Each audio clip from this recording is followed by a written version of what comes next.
First of all, we got to talk about Woke Center. Woke Center is the show that ESPN is giving Jemele Hill to ensure that Al Sharpton does not protest ESPN for firing her from SportsCenter. It was on last night. It was a doozy. If you have not seen it, I'm going to tell you all about Woke Center, including ESPN's assertion that the modern-day Martin Luther King Jr., he goes by the name Colin Kaepernick, the person who's best entitled in all of sports to give police an idea how they should behave, it's Michael Bennett, the guy who made up a fake racial claim. And who's to blame for the challenges facing black athletes in America today? According to Jemele Hill, spoiler alert, it's white people. If you are not familiar with Woke Center is the occasional undefeated, whatever it's called. Undefeated, which is a part of the website that nobody reads on ESPN.com, which is focused on black culture and the black athlete experience and all this stuff, and was John Skipper's creation to just throw millions of dollars onto a brush pile and light it on fire, because that would actually have been more efficient and at least it would have been warm. Instead, they're just throwing piles of cash at the undefeated, and it's disappearing and going up in smoke. And as part of that total disaster of a business plan, last night they had a special show from the church in Birmingham that was blown up. And inside of that church, they had a 1-hour special that they taped where they made all sorts of ridiculous statements that continue to devalue and explode the ESPN brand. Among those was one allegation by Jemele Hill that, I swear to God, she said this, that Colin Kaepernick is a modern-day Martin Luther King Jr. Now, I want to take a step back for a minute before we go forward again. I want you to think about this for a minute. Martin Luther King Jr. was assassinated for attempting to bring the full fruition of American life to all people, regardless of their creed, in the United States, particularly black Americans in a Jim Crow South in the 1950s when he began his civil rights protest. He fought for about 14 years in public before being murdered for his political beliefs. Colin Kaepernick took a knee on a football field while making tens of millions of dollars in an unintelligible fashion, and now is not playing football because he's not very good at football. The selection of that church is implicated by the decision to try to suggest that the civil rights movement has not actually ended in success, that it is ongoing. And that it is ongoing in what way? That it is ongoing such that Colin Kaepernick has taken the baton from Martin Luther King Jr. and is now the modern-day Martin Luther King Jr. This is a terrible fallacy. All right? This is a terrible fallacy because here is what Colin Kaepernick has done in his life. He has made millions of dollars to play football. He has then decided to take a knee to protest the national anthem and some amorphous wrongdoing by police officers, which he's never classified. He has said that police are modern-day slave catchers. He has said that that Cuba would be a better place to live than America because people in Cuba have more freedoms, which is among the dumbest things that anybody has ever said in the history of professional athletics. He has said and worn socks that depict police officers as pigs. All of these things have happened, and what has he done in a positive way to make the country better? Nothing. As I have said before, his protest in quotation marks, was actually already being addressed by the female black Attorney General, Loretta Lynch, and by the male black President of the United States, Barack Obama.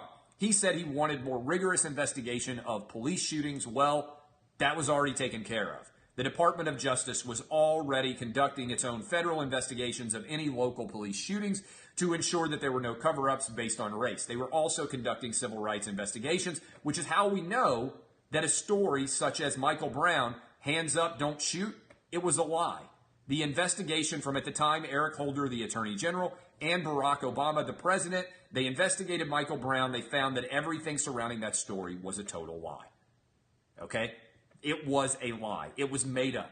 It's a social media invented non-story. It is fiction. Okay?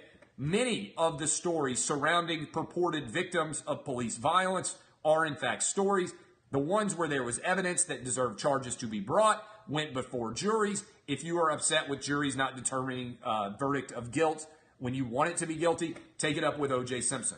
Sometimes juries get it wrong if people have the right attorneys. Or, I got a crazy idea for you, sometimes guilt and innocence is more complicated than a 30-second video you shared on social media. Crazy idea, I know. Sometimes it's more difficult to determine guilt or innocence than by sharing a 30-second video when it comes to being guilty beyond a reasonable doubt. So, all of those things. She argued that Colin Kaepernick with a straight face was a modern-day Martin Luther King. She also argued that the reason why black people have such struggles in this country, this is Jemele Hill, is because of white people. This is flagrantly not true. And I just want to hit this for a minute. Do you know who the most wealthy race and ethnic group in America is today? It's Asian men. If America were a fundamentally racist country, would Asian men who have only been in this country for a couple of generations have shown up in this country and started dunking on white dudes? Balls to the face, I make more money per capita than you, bitch, hanging on the rim, Asian dudes grabbing their dicks and pointing right at everybody else. Would Asian men average over $80,000 a year per capita income, which is a lot more than the $68,000 I think the average white person makes? In a fundamentally racist country, would it be possible for young immigrant Asian populations, which have not been in this country very long, to suddenly show up and start dunking on everybody else? I think the answer is no. Asian men dominate in this country, okay? If, in fact, white people were to blame for everything, why in the world would white people let Asian people be more successful than them? Why would Hispanic people come into this country and rapidly climb the income ladder as well? The truth of the matter is this when it comes to America. The harder you work, the more money you will make on average. The more schooling that you get, the more money that you will make on average. Our racial politics are set in the 1960s when the 2018s are a lot more fascinating. To wit, there is a lawsuit right now filed by Asian people against Harvard because Asian people are being penalized when it comes to getting into Harvard because their test scores are so high and their grades are so high that they are being discriminated against in favor of other races to maintain cosmetic diversity. Asian people are so dominating in this country that they are now suing top institutions, maybe the top institution in this country, for discriminating against them because the racial palette, which is supposed to be even and cosmetically diverse, is not as cosmetically diverse as Harvard would like, and so Asian people are getting discriminated against because their performance as an ethnic group is being held against them. Nobody talks about that lawsuit. Nobody talks about the fact that our racial politics in modern day America are so much different than they were in the 1960s. That a tiny minority group, Asians, can take over every different, just about admission group in the country when it comes to achievement. It's really hard to get into Harvard as an Asian. It's harder to get into Harvard as an Asian than it is to get in as a white person. And it's about 10 times as hard for an Asian person to get into Harvard as it is for a black person. So when you talk about racial discrimination in this country that is overt, there is only one kind now. It is affirmative action. Now, you can argue that affirmative action either should or should not exist, but arguing that black people are being discriminated against in the country is actually the exact opposite of the truth. Black people are being discriminated in favor of, based on the color of their skin. And as the dissent said in a recent Supreme Court case, whether you agree with it or not, the way to stop discriminating based on race is to stop discriminating based on race. Now, the argument for affirmative action is there's a legacy of discrimination that needs to be redressed. And if you want to take that argument, you can. But the idea that black people are being discriminated against, that Jemele Hills of the world want to put out there, is actually not true. The reverse is true.